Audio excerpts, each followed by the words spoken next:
know what I like? A good pub. Like the Princess Victoria in West London. And stuff like this. Do you like pork scratchings? I do. Thank you. Oh, that's insanely good. Maybe you wouldn't think that the legendary cookbook author Nigella Lawson and I could be friends, but we are. We are admittedly very different. She is the very definition of kindness, elegance, grace. The woman who taught England to cook. Lish. What do you get here ordinarily? Scotch egg. All right. Scotch egg, please. Some white bait and some chips. White bait. This is like the greatest thing ever, really? White bait is so good, Would you isn't go to a it? pub and get white bait? Well, I'm sure in Dickens' time Right. they used to have white bait there. Mainly then they used to have oysters too, so... I can't hear you over the crunch. I can't hear myself over the crunch, actually. I lost interest in what I was saying.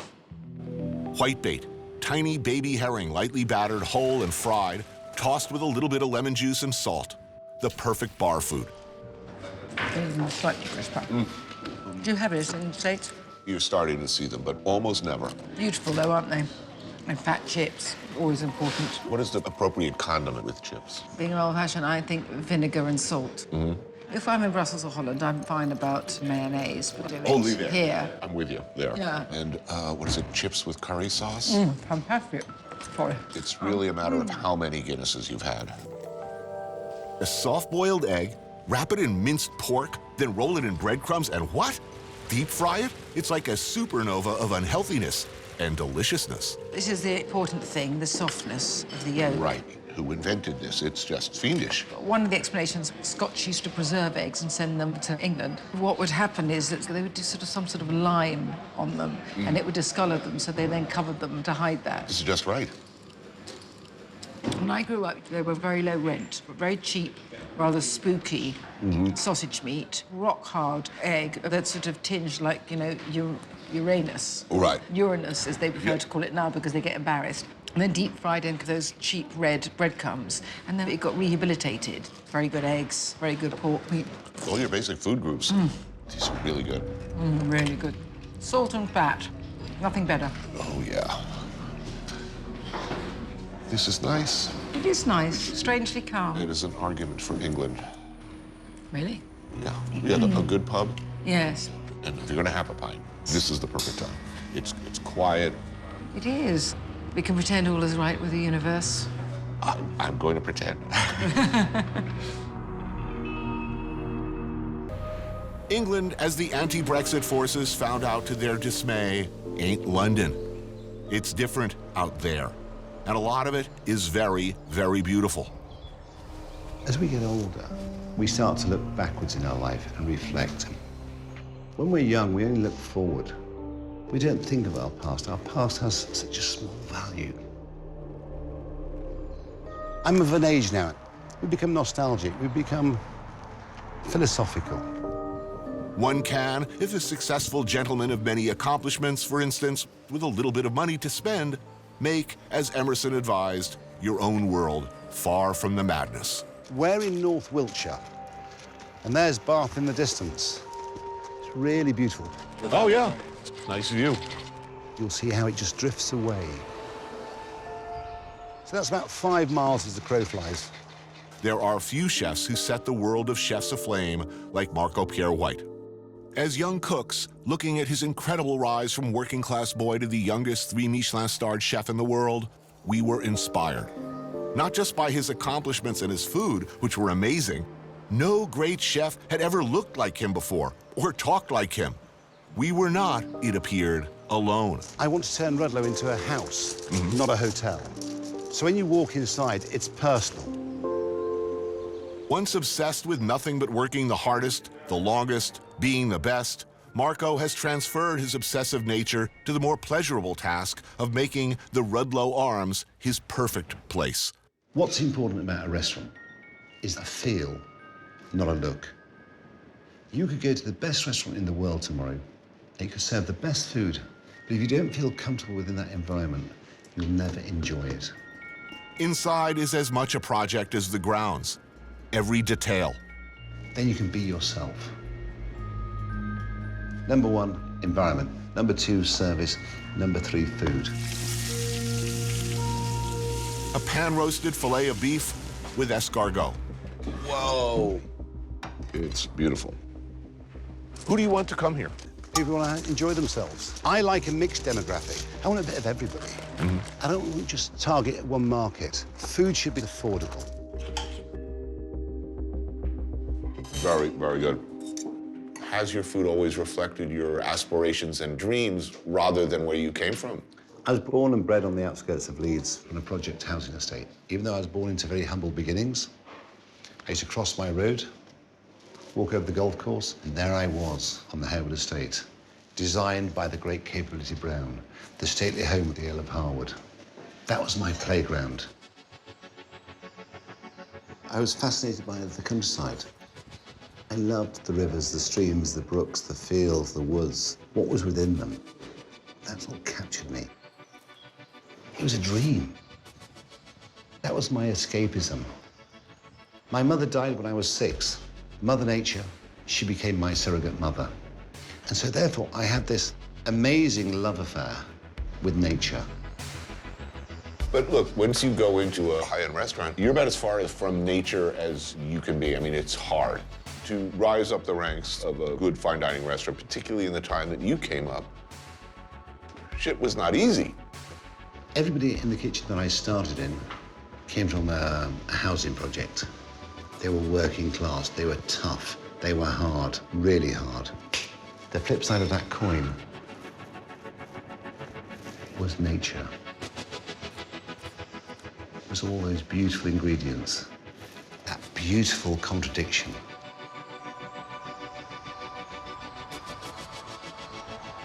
Come see my family. Piggies! Come on, piggy, piggy, piggies! Holy crap. Come on, piggies! Piggies! What you think? They seem very well groomed. They're beautiful. Don't eat. Those are genes, not food. They give you love bites, trust me. Piggies!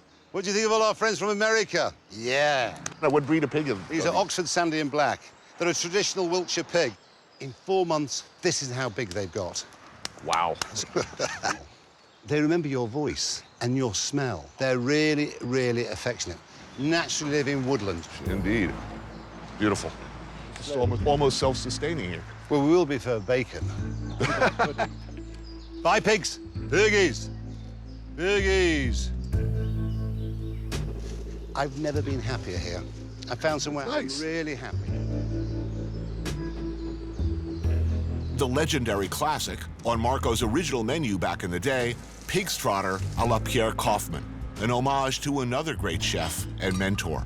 It is perfection. Oh, my God, that is beautiful. When I was a young cook, we would look at photographs of this dish, my comrades and colleagues, and gape at it with wonder. First, we'd say, oh, my God, that's gorgeous, and how did he do it? It's got all of the textural things that every great cuisine around the world understands to be wow. Pig's trotter has got 24 bones, so you have to remove all those bones. And then you braise it for 4 hours. Right? It's very simple. People think it's more complicated than it is. No, this is tricky. Tricky dish. The hero of the dish, really, is the skin. Yes. It's just one of those great creations. As the French say, we never grow old round the table. They also say only the first bottle is expensive. Cheers.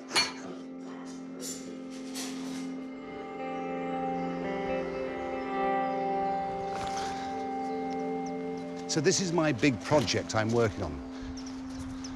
As I've fallen in love with this little part of England.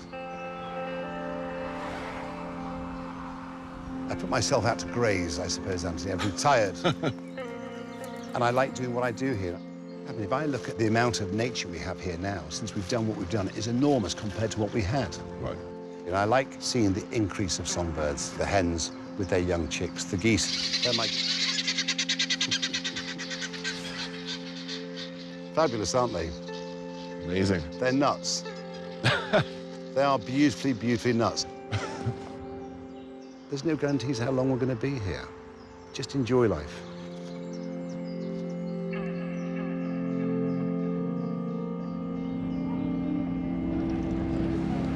The mood in London is like a collective nervous breakdown. Drinking seems appropriate. But first, a proper base must be established. Some food. All right. You have saltfish callaloo, right? I'll have some of that, and a vegetable patty. Saltfish, I think I'll have one of those. And the mutton would be good. This is what happens when I come off tour. Straight here, stuff my face, then half a Guinness, and then the night's good, you know. Jamie Hintz is half the creative alliance that makes up the band The Kills. Maybe you know them from such shows as this one. And this, Peppers and Spice in Islington, is his favorite local joint for Caribbean food. I'm enjoying your currency lately. It's suddenly become very affordable since yesterday. I know. You know, Britain, we've got a long history of taking back control of our country, you know, getting in the driving seat again. And then we get in there and we just let the handbrake off, and that's it, you know. Thank you so much. I'm insanely hungry. I'm very excited about this. Yeah, everything's good. The best Jamaican this side of Ocho Rios. God damn, that's tasty. I spent so much time hanging out with people where you just eat really posh gourmet food. When I come off tour, I start salivating when I'm on Essex Road. It is a shame they don't have a bar here, though. Right. You have to drink a lot, don't you? I know. It's In my job as well. It's hard like out people don't think about that, you know? right. How much I have to drink. Bastard. Just to do this. I mean, you should be more sensitive to that. They should be. It's been one of the nastiest campaigns. So much lying, so much dissembling. Catastrophe. So far, the reaction has been, well, chaos. So, yesterday, Prime Minister resigned. Yeah. England leaving the European Union. Honestly, it kind of makes me feel like I don't believe in democracy anymore. How quickly the pound is reacting to political news. Entering a very dark, dangerous period. Politics where things are decided by people. People were talking about it's just dumb having a central government in Brussels. We've got nothing in common with people from Romania and Bulgaria. So we haven't got anything in common with people from Sunderland or Wales, you know? It's like they haven't got anything in common with people from London. Why don't some old people in Great Yarmouth get them to decide the budget and give, like, the foreign policy, get the people from Sunderland to decide that? London's a lot different from the rest of the country. Right. It's wealthier, for a start. It's way more cosmopolitan. I mean, people complain about it all the time, between the people that are struggling and the people that are doing well. But it really shone a light on is how divided the country is.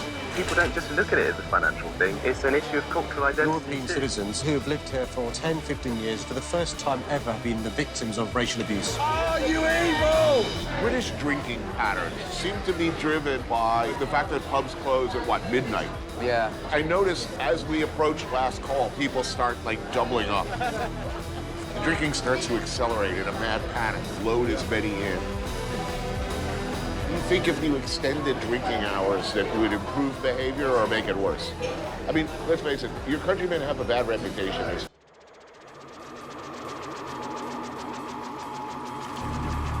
You know, when I was 14, 15, Fear and Loathing came out in Rolling Stone. And I think it was the artwork first. It spoke to me in a really transformative way. And captured perfectly all of my rage, all of the absurdity, all of these things that I didn't think anybody else was seeing or responding to in the same way. It was unlike anything I'd seen. Artist, author, icon Ralph Steadman continues to make art every day. He was the visual expression of Dr. Hunter S. Thompson's finest works. When Hunter came, 1991, I brought him down the pub here. Oh, Martin, this is Hunter. Hi, hello. Here would be Ralph's local, the Checkers Inn in Kent. Hunter, what do you like? Chivas Regal, please. So, okay. Martin, could you perhaps make that a double? Well, these optics, you know what they have. They've got nothing in them. That tiny little chiclet sized, yeah. So he did that twice with it. Put it down in front of Hunter. Hunter looked at it and said, "What's that, a sample?"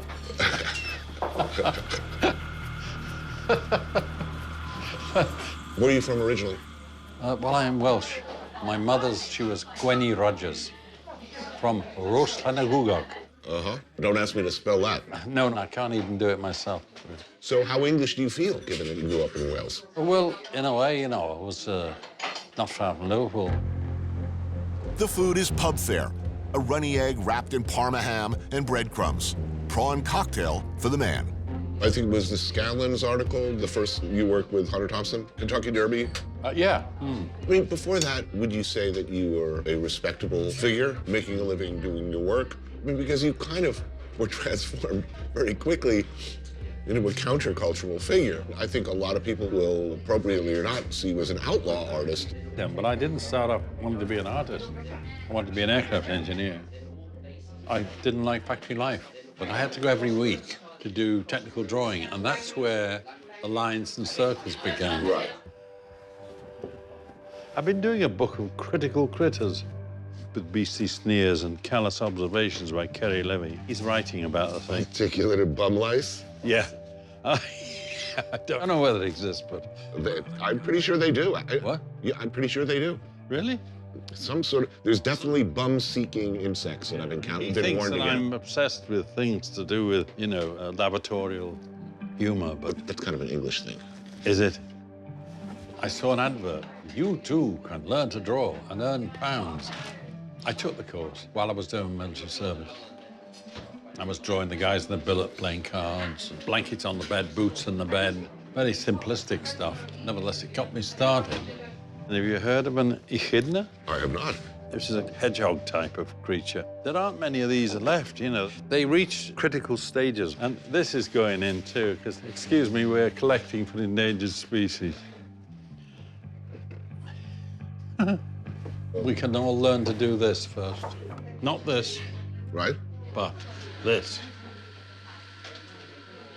That is very difficult. I don't think I could do that. I'm quite sure I can. My basic motor skills are not so good. Got fish and chips? Oh, blimey. More old school on the main courses. Fish and chips with mushy peas over there. Steak and Stilton pie for me. Because any mystery meat wrapped in pastry at a pub is pure crack for me. Thank you very much. Oh, you've got the pie. Wow. Oh, yeah. We don't do this back in America. So many people have said to me, do you pencil it in first? I said, no, you just start drawing. But don't you make a mistake? I said, there's no such thing as a mistake. A mistake is an opportunity to do something else. You have to leave it, let nature take its course. Oh, my God. Now, isn't that lovely? That is, I'm impressing myself. It's so good. All nature's impressing me, actually. That it's just so wonderful how it works. It's a kind of natural process of evolution, isn't it? It's what we're doing all the time. Certainly your depiction of politicians early on seemed filled with rage and disgust. Deservedly, I think. And there were some epic depictions of Nixon. Was it Nixon as Godzilla? Was it? Yeah, he was a great subject. I mean, I've done him as a flying Nixon, a vampire Nixton. Did you ever get an official reaction to your work from the White House? Never. I am not a giant shitting Godzilla.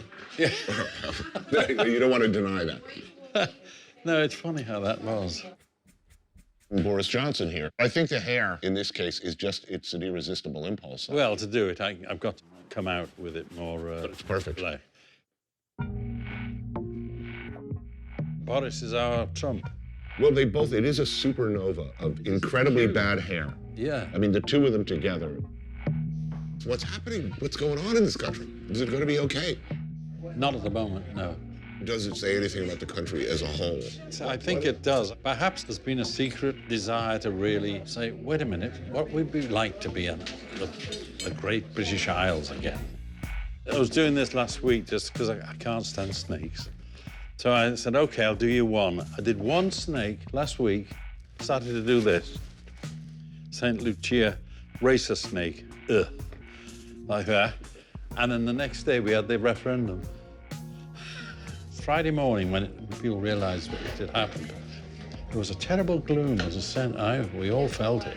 This desire to restore England to its former glory as the British Isles, it's certainly given a very powerful urge in Scotland to reconsider whether they want to be a part. Oh, dear. I think it's only going to get worse before it gets better. And I'm certain that what we are experiencing at the moment is a kind of rather large hangover from something that we've still got to come to terms with and get over.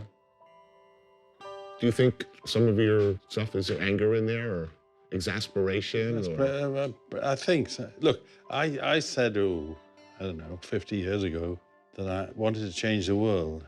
And I think 50 years later, I succeeded. It's worse now than it was when I started. So I changed it. This is great. It's kind of emerging, you know, it's coming. I mean, this guy, he demands a Steadman. He really, he was born to have you... Tried to lighten it up a bit.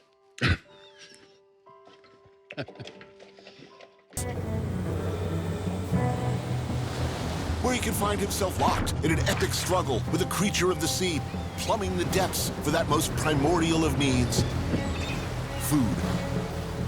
Well, let's hope we hit them quick.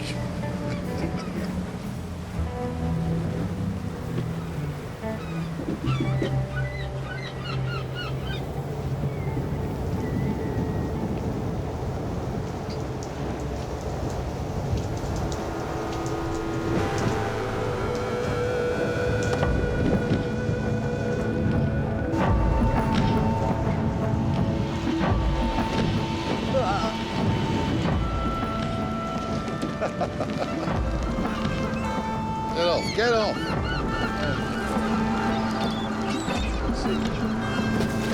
Oh my God, there's the cormorant. Look. Oh my God. Not cormorant, gannet. Oh my God. We got the bait. Nature. It's overrated. In the middle of the English Channel. We are designed to find, kill, tear apart, and devour the food we need to survive. It is why God, in his wisdom, gave us legs upon which to run, eyes in the front of our heads to seek out prey, fingernails and thumbs with which to tear apart our victims, teeth to smash flesh and bone between our mighty jaws.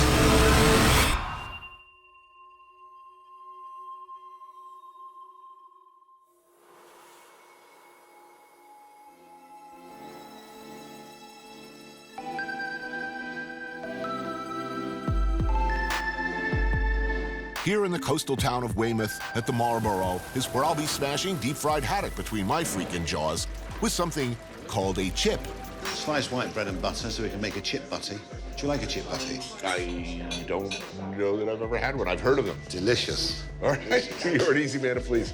The chef suggests les mushy peas infused with butter and cream.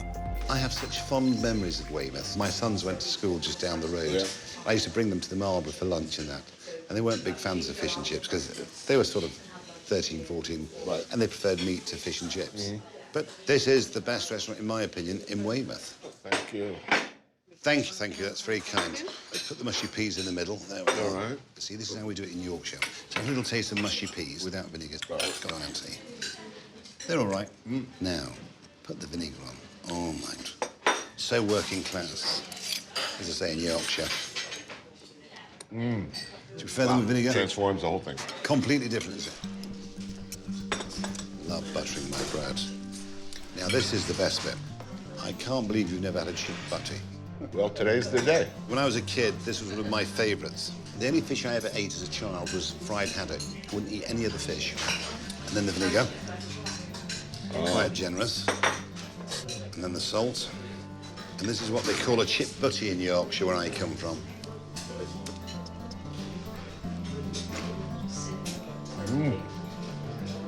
I like the cheap bread because the bread turns into the same texture as the potato. Right. That's why it's perfect. If you have posh bread or crusty bread, right, it's not the same. How's your haddock? Good. But it's proper working class food is fish and chips. You know, when I was a kid, we'd eat them twice a week. Mm-hmm. They cook fish and chips in dripping, beef fat, not oil. Mm-hmm. It makes a massive, massive difference in the flavour. Yeah. Quite good. You were hungry? We worked hard out there. Keeping warm. Agreed. It's big. It's too big. Look, I'm done. Yeah, me too. That's my problem. I go for the chip butty before the fish. It's the child within me. These are frightening times for many. The world is changing and there is no stopping those changes. But in such times, there are always two ways to go. Run and hide, build walls, cower in fear and suspicion, point the finger at our neighbors, look like desperate, frightened people do for someone to blame. Or stand up and try, at least try, to build a better world. To look for, instead of a man on a horse to save us, or a wall to keep us apart, to our better angels.